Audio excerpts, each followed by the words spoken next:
ब्रह्ममुरारिसुरार्चितलिङ्गं निर्मलभाषितशोभितलिङ्गं जन्मजदुःखविनाशकलिङ्गं तत्प्रणमामि सदा शिवलिङ्गम् देवमुनिप्रवरार्चितलिङ्गं कामदहनकरुणाकरलिङ्गं रावणदर्पविनाशकलिङ्गं तत्प्रणमामि सदा शिवलिङ्गम् सर्वसुगन्धसुलेपितलिङ्गं बुद्धिविवर्धनकारणलिङ्गं सिद्धसुरासुरवन्दितलिङ्गं तत्प्रणमामि सदा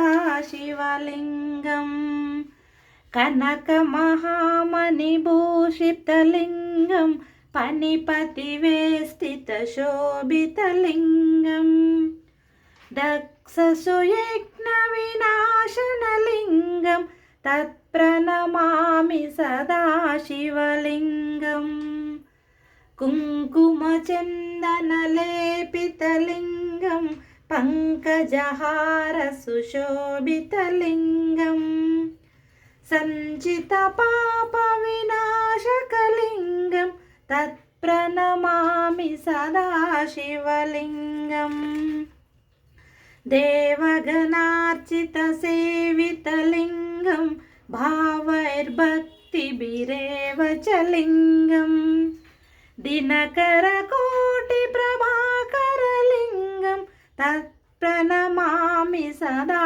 शिवलिङ्गम् अष्टदलोपरिवेष्टितलिङ्गं सर्वसमुद्भवकारणलिङ्गम् अष्टदरिद्रविनाशकलिङ्गं तत्प्रणमामि सदा शिवलिङ्गम् सुरगुरुसुरवरपूजितलिङ्गं सुरवरपुष्पसदार्चितलिङ्गं परमपरं परमात्मकलिङ्गं तत्प्रणमामि सदा शिवलिङ्गम् लिङ्गास्तकम् इदं पुण्यं यप्पठेत् शिवसन्निधौ शिवलोकमवाप्नोति